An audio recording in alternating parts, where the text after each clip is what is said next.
আসসালামু আলাইকুম এভরিওয়ান। মায়ের মৃত্যু গল্পের ৯ নম্বর পর্ব। তো চলো বেশি কথা না বলে গল্প শুরু করা যাক। রাতে যখন সবাই মিলে টেবিলে বসে খাবার খাচ্ছে তখন আমি সোফায় বসে মোবাইল নিয়ে পড়ে আছি। এই বাসায় অন্যদের থেকে আমার একটু সাহস বেশি, কারণটা সবাই জানে আমি মুক্তার হবু স্বামী। কিন্তু কেউ তো আর এটা জানে না আমাকে যে মেরে ফেলা হবে। হঠাৎ করে মুক্তা আমাকে ডাক দিয়ে বলল, রনি খাবার খেয়েছো? আমি মোবাইল থেকে মাথা তুলে বললাম, না এখনো খাই নাই, একটু পর হয়তো বুয়া খাবার দিয়ে আসবে উপরে।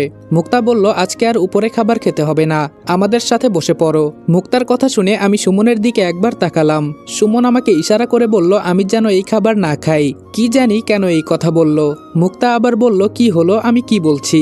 আমি এবার সোফা থেকে উঠে সরাসরি সিঁড়ি দিয়ে উপরে উঠতে লাগলাম আর বললাম, চাকরের কখনো উচিত নয় তার মালিকের সাথে বসে খাওয়া। বলেছেন এটাই অনেক বেশি, ধন্যবাদ। মুক্তা বলল, রনি আমার কথা তো শোন। আমি বলেছি। মুক্তার কথা আর কানে না নিয়ে উপরে উঠে গেলাম। হঠাৎ করে একটা বিষয় আমার মাথায় আসলো। রাতে পালানোর সময় আধা ঘন্টার ভেতরে গেটের কাছে যেতে হবে, কিন্তু সেই সময়টা তো লেখা হয় নাই বইয়ে। অনেক চিন্তা ভাবনা করে বের করলাম সেই পালানোর সময়টা রাত 1টার সময় হবে হয়তো, কারণ এই সময়ে সবকিছু বন্ধ থাকে। অনেক ভেবেছি আর কিছু চিন্তা করব না, যা হবার পরে হবে, আগে পালিয়ে যাই তো এখান থেকে। বিছানার উপর শুয়ে শুয়ে চিন্তা করছি কিভাবে কি করতে হবে, কিন্তু কখন যে আমি ঘুমিয়ে গেলাম বলতেও পারি না। সকালে তাড়াতাড়ি ঘুম থেকে উঠে রিয়া ম্যামের উদ্দেশ্যে একটা চিঠি লিখলাম। চিঠিতে লেখা আছে, আজকে রাত 1টার সময় এখান থেকে পালিয়ে যাব। যদি যাওয়ার ইচ্ছা থাকে তো সময় মতো দরজার সামনে দাঁড়িয়ে থাকবেন। আপনাকে আমি যেমন বিশ্বাস করি তেমন কিন্তু আমার বিশ্বাসের মর্যাদা রাখবেন। আশা করি আপনাকে কিছু বলতে হবে না, শুধু আমি যা বললাম তাই করবেন, বাকিটা আমি দেখে নিব। এইটুকু লেখে চিঠিটা পকেটে রেখে দিলাম। আস্তে আস্তে সিঁড়ি বেয়ে নিচে নামলাম। আজকে আমি কিচেনে গিয়ে নিজ হাতে ম্যামের জন্য কফি বানাবো। অন্যদিন তো বন্যা বানিয়ে দেয়, আজকে বরং আমি নিজে ম্যামের জন্য কফি বানিয়ে নেই। কিচেনে গিয়ে যেই কফি বানাবো বলে সবকিছু প্রস্তুত করছি তখন আমাকে দেখে বন্যা বলল, কি ব্যাপার মশাই, হঠাৎ ম্যামের জন্য কফি বানাচ্ছেন? আমি হাসি দিয়ে বললাম, আরে না তেমন কিছু না, মাঝে মাঝে ম্যামের জন্য একটু কফি বানালে হয়তো অন্যরকম স্বাদ পাবে। বন্যা বলল, তা তুমি কি রান্না করতে পারো? আমি বললাম, পারি তো, আমি সবকিছু রান্না করতে পারি। বন্যা বলল, এসব রান্না বান্না কে তোমাকে শিখিয়েছে? আমি বললাম, আমার। বলতে গিয়েও আর বলতে পারলাম না, চোখ দিয়ে টুপটুপ করে পানি পড়ছে। বন্যা আমার কাছে এসে আমার চোখের পানি মুছে দিয়ে বলল, আরে এজন্য এভাবে কান্না করতে হয়? ছোট বোনের সামনে যদি বড় ভাই কান্না করে কেমন লাগবে বলো? পেছন থেকে সুমন এসে বলল, তুই চিন্তা করিস না রনি, দেখিস একদিন আমরা সবাই মিলে প্রতিশোধ নিব। হঠাৎ পেছন থেকে মুক্তা বলল, তা কিসের প্রতিশোধ নিবে তুমি সুমন? আজকে আমি তোমাদেরকে সবচেয়ে বিশ্বস্ত বুকমেকার ওনেক্স সম্পর্কে বলতে চাই, যেটি পিএসজি এবং সিরিয়ার অফিসিয়াল পার্টনার। এই অ্যাপে আপনি cricket, football, tennis live match দেখতে এবং তাদের স্কোর ভবিষ্যৎবাণী করে সহজেই অর্থ উপার্জন করতে পারবেন। সেই সাথে বিএমডব্লিউ গাড়ি, আইফোন, ল্যাপটপ এবং আরও অনেক নগদ পুরস্কার জেতারও সুযোগ রয়েছে। এই অ্যাপটিতে আপনি crash, crystal, under and over 21 ইত্যাদি গেম খেলে সহজেই আয় করতে পারবেন। সাইন আপ করার সময় আমার প্রচার কোড রিদওয়ান8 ব্যবহার করে আপনার প্রথম জমাতে 24,000 টাকা পর্যন্ত পান। আপনি বিকাশ, নগদ, ব্যাংক, ক্রিপ্টো, পেপাল এবং অন্যান্য সহজ পদ্ধতির মাধ্যমে সহজেই আপনার জেতা টাকা তুলতে পারবেন। এখানে আপনি 24 ঘন্টা 7 দিন গ্রাহক সহায়তা পাবেন। তাই এখনই গুগলে ওয়াইক সার্চ করে অফিসিয়াল ওয়েবসাইটটিতে গিয়ে রেজিস্ট্রেশন করুন। আর রেজিস্ট্রেশনের সময় অবশ্যই আমার প্রচার কোড রিদওয়ান8 ব্যবহার করে প্রথমবার ডিপোজিটে 24,000 টাকা পর্যন্ত পান। সুমন বেচারা বোকা হয়ে মুক্তার দিকে তাকিয়ে বলল, ম্যাম এত সকাল সকাল আপনি এখানে? মুক্তা হাসি দিয়ে বলল, আজকে আমার হবু হাজবেন্ড নাকি কফি বানাচ্ছে, তাই এটা খেতে আসলাম। এই বলে মুক্তা আমার হাত থেকে কফির মগটা নিয়ে খেতে লাগলো। আমি আর কিছু বললাম না, চুপচাপ দাঁড়িয়ে আছি। মুক্তা খেতে খেতে বলল, তুই তো দেখি অনেক ভালো কফি বানাতে পারিস। আমি হাসি দিয়ে বললাম, ধন্যবাদ ম্যাডাম। একটা কথা ছিল, বলবো কি বলবো না? মুক্তা বলল, বল কি বলবি? আমি বললাম, সেই দিন তো আর বাগানটা ঘুরে দেখতে পারলাম না, যদি আজকে বলেন তো। মুক্তা বলল, আচ্ছা যাবি, ঠিক আছে যা, তবে বেশি দেরি করবি না। আমি এবার একটু নরম সুরে বললাম, আমি একা গেলে ভালো লাগবে না, সাথে সুমন আর বন্যাকে নিতাম। মুক্তা এবার সুমন আর বন্যার দিকে তাকিয়ে বলল, ঠিক আছে যা, তবে আগে সব কাজ শেষ করে তারপর যাবি। আমি ওদেরকে বলে রাখবো, কোনো সমস্যা হবে না। এই বলে মুক্তা ম্যাম চলে গেল। মুক্তা যেতেই বন্যা কফির মগটা আমার হাতে দিয়ে বলল, আমি আগেই ভেবেছিলাম মুক্তা ম্যাম এখানে হয়তো আসবে, আর দেখো এসেও গেল। যখন মুক্তা ম্যাম এখানে আসলো আমি তোমার কফির মগটা বদল করে আমারটা রেখে দিয়েছি। মুক্তা ম্যাম কফি খেয়ে মনে করেছে এটা তোমার বানানো কফি। আমি এবার মুক্তার মাথায় হাত দিয়ে সুমনের দিকে তাকিয়ে বললাম, আমি না থাকলে তো এইরকম একটা লক্ষ্মী মেয়ে হারাতি শালা। এখন তাড়াতাড়ি হাতের কাজ শেষ করে নে। আমি এই সুযোগে রিয়া ম্যামকে কফি দিয়ে আসি। 10টা বাজার কিছুক্ষণ আগে রিয়া ম্যামের দরজার সামনে গিয়ে দাঁড়ালাম। যখন দরজা খোলার আওয়াজ পেলাম পকেট থেকে চিঠিটা বের করে আস্তে করে মগের সাথে ধরলাম। রিয়া ম্যাম আমার হাত থেকে চিঠি সহ কফির মগটা নিয়ে নিল। আমিও খুশি মনে চলে গেলাম। কিছুক্ষণ পর বন্যা আর সুমন এসে বলল, রনি চল, আমরা রেডি। ওদের দুইজনকে নিয়ে দরজার কাছে যেতেই আমাদের দেখে দারোয়ান দরজা খুলে দিল। হেঁটে হেঁটে বাগানে চলে গেলাম। আশেপাশে তেমন কাউকে দেখতে না পেয়ে বললাম, সুমন, পালানোর বিষয়ে বন্যাকে কিছু বলেছিস? সুমন বলল, না, এখনো কিছু বলি নাই। বন্যা এবার আমার দিকে তাকিয়ে বলল, কি বলছো ভাইয়া, পালিয়ে যাবে মানে? আমি বললাম, আজকে রাতে আমরা এখান থেকে পালিয়ে যাব, আর কিভাবে পালাবো সেটা আমার উপর ছেড়ে দাও। আমি বলেছি না বন্যা, তোমার এই ভাই থাকতে তোমাকে আমি সুমনের সাথে বিয়ে দিয়েই ছাড়বো। বন্যা আমার দিকে কান্নার নজরে তাকিয়ে বলল, আপনাকে কি বলে যে ধন্যবাদ দিব বলার ভাষা খুঁজে পাচ্ছি না, কিন্তু আপনার কিছু হবে না তো? আমি বললাম, না, আমার কিছু হবে না। এখন সুমন বল, আমি যেভাবে বললাম সবকিছু রেডি তো? সুমন আমার দিকে তাকিয়ে বলল, তোর কথা মতো সবকিছু রেডি করেছি, কিন্তু তুই যেভাবে বললি সেভাবে কিন্তু হবে না। আমি যেই ঘুমের ওষুধ এনেছি সেটা খাওয়ার 1 ঘন্টার পর কাজ করবে, তাও আবার সারা রাত। মানলাম সবাই খাবে, কিন্তু মুক্তাকে তো তুই চিনিস না, ও ঠিকই ধরে ফেলবে। আমি মাথায় হাত চুলকাতে চুলকাতে বললাম, আসলেই তো তুই ঠিক কথাই বলেছিস, এটা তো আমি চিন্তা করি নাই। তবে ঠিক আছে, তুই শুধু টেবিলে খাবার দিয়ে যাবি, বাকিটা আমি দেখে নিব। মুক্তাকে কিভাবে খাওয়াতে হয় এটা আমি দেখব। শুধু সবাই খাওয়ার আগে যেন আমার খাবারটা চলে যায়, যেন মুক্তা আমাকে খাওয়াতে চাইলে আমি বলতে পারি আমি খেয়ে এসেছি, আর মুক্তার খাবারে যেন ওই ওষুধটা বেশি থাকে। এভাবে সুমন আর আমি ভাবতে লাগলাম কিভাবে কি করতে হবে। ওদের দুজনকে বললাম যেন দরকারি জিনিসপত্র সব গুছিয়ে রাখে। অনেকক্ষণ বাগান ঘোরাঘুরি করে চলে গেলাম। সুমন আর মুক্তা আমার কথা মতো সবকিছু করেছে। রাতে রিয়া ম্যামকে কফি দেওয়ার সময় রিয়া ম্যাম আস্তে করে বলল, আমি রেডি। এই বলে রিয়া ম্যাম দরজা বন্ধ করে চলে গেল। সুমন যখন টেবিলে খাবার দেয় তখন আমাকে একবার ইশারা করে বলল, এখন কি করবি? সবাই টেবিলে বসা। মুক্তার পাশে ওর এক বয়ফ্রেন্ড বসেছে। আমি গিয়ে মুক্তার পাশে দাঁড়িয়ে বললাম, আজকে কি আমি তোমার সাথে বসে খেতে পারি? মুক্তা তো আমাকে দেখে পুরোই বোকা হয়ে গেছে। হয়তো মুক্তা ভাবতেও পারে নাই যে আমি নিজেই এখানে চলে আসব। মুক্তা তাড়াতাড়ি একজনকে সরিয়ে আমাকে বসতে দিল। আমি মুক্তার খাবারের প্লেটটা হাতে নিয়ে খাবার মাখিয়ে মুক্তার মুখের সামনে ধরলাম। আমার এসব কাজকর্ম দেখে সবাই বোকা হয়ে গেছে, বিশেষ করে মুক্তা অবাক হয়েছে অনেক বেশি। আমি এবার জোরে ধমক দিয়ে বললাম, আর কতক্ষণ এভাবে তোমার মুখের সামনে খাবার ধরে রাখবো? খাবে নাকি ফেলে দিব? আমার কথা শুনে মুক্তা হা করলো। মুক্তাকে খাওয়াতে খাওয়াতে বললাম, এত অবাক হওয়ার কি আছে, আর কয়েকদিন পর তুমি আমার বউ হবে। মুক্তা চুপচাপ খেতে খেতে আস্তে করে বলল, নাটক কম কর। আমি বললাম, তাহলে আমি কি চলে যাব? মুক্তা আমার হাতে কামড় দিয়ে বলল, চলে যা তুই, তোরে আমি বলেছি এখানে থাকতে। আর বন্যা আজকে অনেক খারাপ রান্না করেছে, খাবারে লবণ বেশি হয়েছে, আবার একটুও স্বাদ হয় নাই। ডাক দাও তো বন্যাকে। সারাদিন বসে থেকেও এমন ফালতু রান্না করে কেন? নাকি এখন কাজ করতে মন চায় না? কি চাই ওর, জিজ্ঞাসা করো। আমি তাড়াতাড়ি বললাম, আরে থাক না, হঠাৎ একদিন খাবার বাজে হয়েছে, এজন্য এভাবে বকা দিতে হয়? প্রতিদিন কি একই হবে? হয়তো আজকে বেচারি ভালো কিছু রান্না করার চেষ্টা করেছিল, কিন্তু ও হয়তো জানতো না এমন হবে। থাক, বাদ দাও। মুক্তা অল্প কিছু খেয়ে চলে গেল। সুমন হাত দিয়ে ইশারা করে বলল, কাজ হয়ে গেছে রে বন্ধু, এখন শুধু আমাদের অপেক্ষা করতে হবে। আমি উপরে চলে গেলাম। ছাদের এক পাশ থেকে অন্য পাশে হাঁটাহাঁটি করছি। কখন যে আমার সেই সময়টুকু আসবে? ছাদে ঘুমানোর আগে 12টা বেজে 30 মিনিটের একটা অ্যালার্ম দিলাম। সময় মতো ঘুম থেকে উঠে রুমে গিয়ে দরকারি জিনিসপত্র সাথে নিয়ে আস্তে আস্তে নিচে নেমে গেলাম। নিচে নামতেই দেখি বন্যা সুমনকে জড়িয়ে এক কোনায় ঘুমিয়ে আছে, আর সুমন একটু পর পর ঘুমাচ্ছে আর তাকিয়ে তাকিয়ে দেখছে হয়তো আমি কখন আসব। অন্ধকার রুমে সুমন আমাকে দেখে আস্তে করে বলল, বন্ধু তুই তাহলে এলি? আমি বললাম, এলাম। সবকিছু তো ঠিকঠাক আছে নাকি? সবাই তো এখন ঘুমে। সুমন বলল, মগ্ন মানে? সবাই মরার মতো ঘুমাচ্ছে, এখন আমাদের বের হলেই হবে। আমি বললাম, বন্যা কি জেগে আছে? বন্যা আমার কথা শুনে আস্তে করে উত্তর দিল, কোনো রকম জেগে আছি, এখন যা করবে ভাইয়া তাড়াতাড়ি করো, আমি কিন্তু রাত জাগতে পারি না। বন্যার কথা শুনে আমি মজা করে বললাম, কালকে বিয়ে হলেই দেখা যাবে সারা রাত জেগে চোখ লাল করে ফেলবে, আবার বলে রাত জাগতে পারি না। কিরে সুমন, আমি কি মিথ্যা বললাম? বন্যা আমার কথা শুনে সুমনকে ছেড়ে দাঁড়িয়ে বলল, লজ্জাশরম কিছুই নাই দেখি তোমার ভেতরে। এর মাঝে রিয়া ম্যাম আমাদের সামনে এসে বলল, সবকিছু ঠিকঠাক আছে তো? রিয়া ম্যামকে দেখে আমার অবস্থা সিরিয়াস। কি বলবো ভাই, এই অন্ধকার রাতেও এই মেয়েটার মুখ থেকে আলো ঝরছে, আবার পরেছে নীল শাড়ি, যেটা আমার ফেভারেট। আর রিয়া ম্যামের শরীর থেকে মাতাল করা একটা ঘ্রাণ বের হচ্ছে, যেটা আমার নাকে গেলেই আমি পাগল হয়ে যাই। রিয়া ম্যামের চেহারার কথা কি বলবো, এই মেয়েকে দেখলে মনে হয় যেন আমি সবসময় এই মেয়েকে সামনে বসিয়ে শুধু দেখতেই থাকি।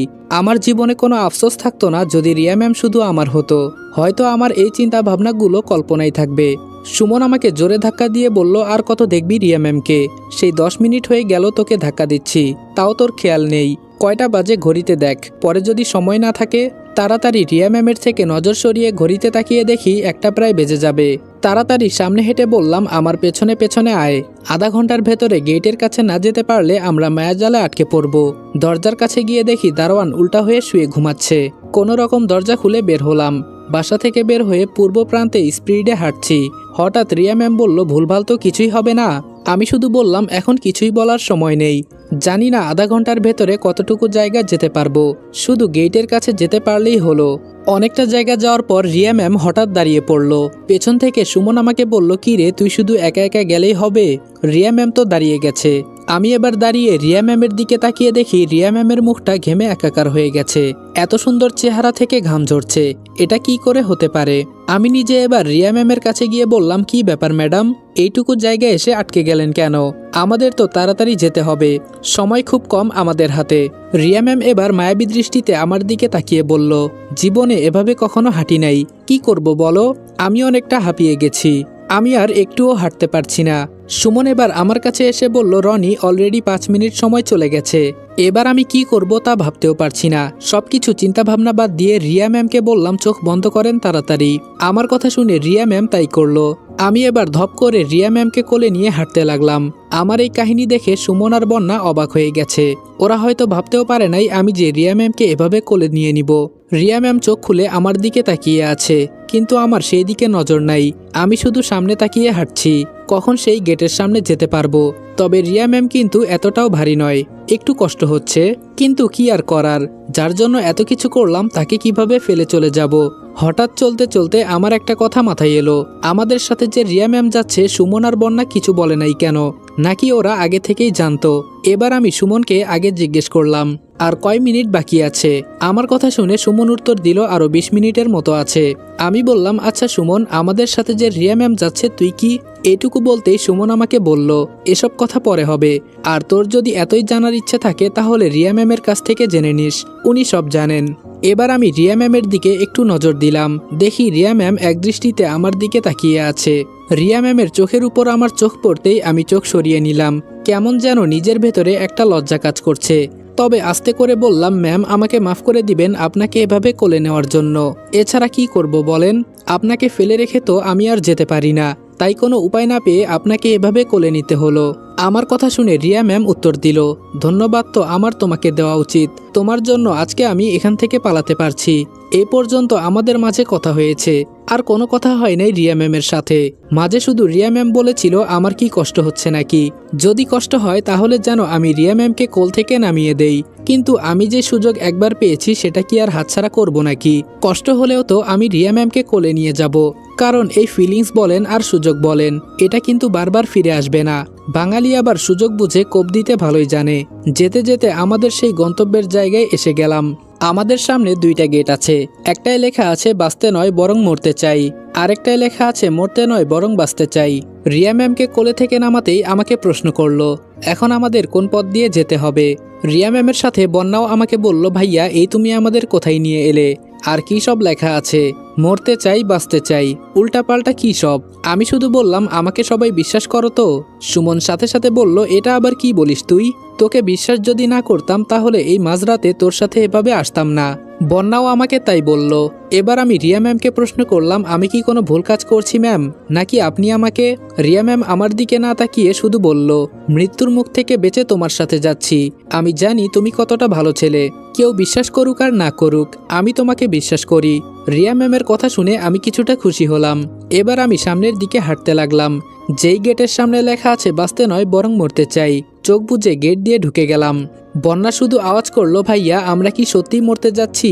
আমি শুধু একটা হাসি দিয়ে বুঝিয়ে দিলাম, মনে করো মরতেই যাচ্ছি। গেটের ভেতরে রাস্তা দিয়ে হেঁটে সামনের দিকে যেতে লাগলাম। শুধু রিয়া ম্যামকে বললাম, ম্যাম, আপনার কি কষ্ট হচ্ছে নাকি? আবার কি? রিয়া ম্যাম আমাকে আটকিয়ে বলল, না, আর তোমাকে কষ্ট করতে হবে না, শুধু আমার হাতটা একটু ধরো, আমি যেন পড়ে না যাই। রিয়া ম্যামের কাছে গিয়ে একটা হাত ধরে বললাম, ভালো করে যাবেন, আবার যেন পড়ে না যান। রিয়া ম্যাম মুচকি হাসি দিয়ে বলল, আমার তোমার উপর ভরসা আছে। আমাদের কথাবার্তা শুনে সুমন আর বন্যা 2জন শুধু হাসছে আর বলছে, প্রেমে পড়েছে মন, প্রেমে পড়েছে। আমি সুমনের দিকে চোখ রাঙিয়ে একবার তাকালাম। সুমনের গান শুনে রিয়া ম্যাম বলল, তা কার প্রেমে পড়েছে তোমার মন সুমন? সুমন ধপ করে উত্তর দিল, কার আবার? আমার সাথে যিনি আছে, মানে মিস বন্যা চৌধুরী। বন্যা লজ্জা পেয়ে বলল, হয়েছে হয়েছে, আর ঢং করতে হবে না, এখন চুপচাপ চলো। রনি ভাইয়া, আর কতটুকু জায়গা যেতে হবে? আমি বললাম, জানি না আর কত পথ যেতে হবে, তবে আমাদের এখান থেকে পালাতে হবে, এখন আমি শুধু এইটুকুই জানি, এর বেশি কিছু না। হঠাৎ করে সুমন মন খারাপ করে বলল, আমাদের মতো এখানে অনেক মানুষ আছে, ওরাও তো এখান থেকে পালাতে চাইছে হয়তো, কিন্তু দেখ আজকে আমরা স্বার্থপরের মতো এখান থেকে পালিয়ে যাচ্ছি। সুমনের কথা শুনে রিয়া ম্যাম শুধু বলল, তুমি কোনো চিন্তা করো না, সবাইকে আমি এখান থেকে বের করে আনবো, আগে আমি এখান থেকে বের হই। প্রায় অনেকটা পথ যাওয়ার পর সামনে তাকিয়ে দেখি বিশাল বড় এক সমুদ্র। সমুদ্র দেখে বন্যা ভয় পেয়ে বসে বলল, ভাইয়া এটা তুই কি করলি? আমরা এখানে আজকে মরতে এসেছি, ভালো হতো যদি মুক্তার বাসায় থেকে রান্না করতাম, তাও তো সুমনকে চোখের সামনে দেখতে পেতাম। সুমন বন্যার কথা শুনে বন্যাকে ধমক দিয়ে বলল, এই তুমি কাকে কি বলছো জানো? ও যদি আমাদের এখানে মারতেও নিয়ে আসে তাহলে আজকে আমরা এখানেই মারা যাব। ওদের ওখানে বন্দী হয়ে থাকার চেয়ে এখানে মরে যাওয়াটাই ভালো। হতেও তো পারে ওরা কোনো একদিন রিয়া ম্যামের মতো আমাদের উপরেও অত্যাচার করা শুরু করে দিবে। সুমনের কথা শুনে বুঝলাম সুমন হয়তো রিয়া ম্যামের বিষয়ে অনেক কিছু জানে। এবার আমি রিয়া ম্যামের দিকে তাকিয়ে বললাম, আমি যতটুকু জানতাম ততটুকু আপনাকে নিয়ে এসেছি, তবে আপনাকে আমি এখান থেকে বের করবই, সেটা আমার জীবনের বিনিময়ে হলেও। এটা বলে আমি আমার চোখ বন্ধ করে দিলাম।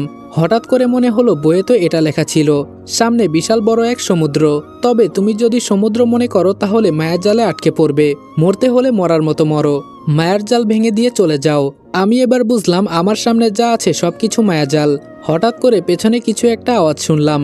রিয়া ম্যাম শব্দ শুনে সাথে সাথে বলল, ওরা আমাদের দিকে আসছে, আমাদের যা কিছু করতে হবে তাড়াতাড়ি। সুমন রিয়া ম্যামের সামনে এসে বলল, ওরা আসছে মানে? যেই ঘুমের ওষুধ খাওয়ালাম ওদের, আমার তো মনে হয় 1-2 দিন ঘুম ভাঙে কিনা সন্দেহ। রিয়া ম্যাম মুচকি হাসি দিয়ে বলল, মুক্তাকে এখনো হয়তো তুমি চিনো না, ও যদিও ঘুমের ওষুধ খেয়েছে কিন্তু ও বুঝে গেছে যে আজকে আমরা এখান থেকে পালিয়ে যাব। এখন এসব কথা বাদ দাও রনি, তাহলে কি আমরা পালাতে পারবো না? আমি এবার সামনে সমুদ্রের দিকে যেতে লাগলাম। কিছুটা যাওয়ার পর রিয়া ম্যাম আমার হাত ধরে বলল, বলেছি না আমি তোমাকে বিশ্বাস করি, এখন তাড়াতাড়ি চলো। আমি শুধু রিয়া ম্যামের দিকে অবাক হয়ে তাকিয়ে আছি। আজকে আমি অজানা একটা পথ খুঁজে বের করেছি, জানি না এতে আমার মৃত্যু হবে কিনা, কিন্তু রিয়া ম্যাম আমার সঙ্গ দিচ্ছে। আমাদের পেছনে আসতে আসতে সুমন বলল, বন্যা তুমি সাঁতার পারো না? আর যদি বলো সত্যি তোমার মৃত্যু হবে তাহলে তুমি এখানে একা একা থাকো, আমার আবার এখান থেকে যেতে হবে। তবে তুমি এটা ভেবো না যে আমি তোমাকে ভালোবাসি না, অনেক অনেক ভালোবাসি তোমাকে। যদি থাকতে চাও থাকো, তবে আমি যদি এখান থেকে বেঁচে ফিরি তাহলে অবশ্যই তোমাকে বাঁচাতে আসব। বন্যা এবার আর না দাঁড়িয়ে সুমনের হাত ধরে বলল, তুমি মরতে পারলে আমিও পারবো, বাঁচতে হলে 2 জন একসাথে বাঁচবো, মরতে হলে 2 জন একসাথে মরবো। আমি কি তোমাকে কম ভালোবাসি নাকি? রিয়া ম্যাম বলল, সত্যি তোমাদের ভালোবাসা অনেক সুন্দর, হাজার হাজার বছর তোমাদের ভালোবাসা বেঁচে থাকুক, দোয়া করি।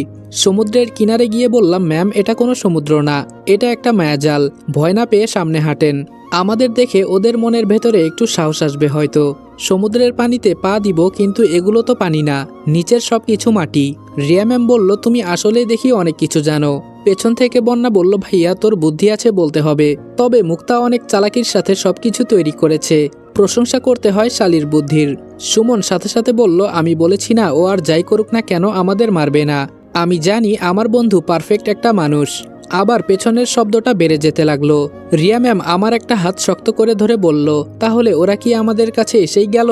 আমরা বুঝি ধরা পড়ে গেলাম। তাড়াতাড়ি পা চালিয়ে অনেকটা জায়গা যাওয়ার পর দেখি সামনে বিশাল বড় একটা ঝর্ণা।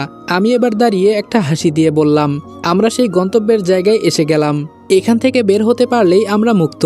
কারণ বইয়ে আমি ঝর্ণার একটা ছবি আঁকা দেখেছি, যেটার শেষ লাইনটা ছিল সবকিছু এটা পার হলেই সমাপ্ত। এবার আমি সুমন আর বন্যাকে বললাম, এখানে আয়। ওরা আমাদের সামনে এসে বলল, হুম বল কি হয়েছে? আমি রিয়া ম্যামের কানের কাছে গিয়ে বললাম, ওরা এখান থেকে লাফ দিতে ভয় পাবে, ওদের ধাক্কা দিয়ে এখান থেকে ফেলতে হবে আমি যখন বলবো তখন, কারণ এটাই আমাদের মায়াজালের শেষ ঠিকানা, এরপর আমরা মুক্ত। সুমন বলল, কি রে রনি, তোরা 2 জন মিলে কি যুক্তি করিস? যে আমি কিছু বলতে যাব তখন ধীরে ধীরে শব্দটা বেড়ে যেতে লাগলো, হয়তো ওরা আমাদের কাছাকাছি চলে আসছে। আমি শুধু রিয়া ম্যামকে ইশারা করে বললাম, ধাক্কা দেন। এই কথাটা বলেই আমি আর রিয়া ম্যাম ওদের 2 জনকে ধাক্কা দিয়ে নিচে ফেলে দিলাম। ওরা জোরে চিৎকার দিয়ে বলল, রনি তুই এটা কি করলি? এবার আমি রিয়া ম্যামের 2 হাত ধরে চোখে চোখ রেখে বললাম, আমাকে বিশ্বাস করেন তো? রিয়া ম্যাম এক বাক্যে বলল, হুম।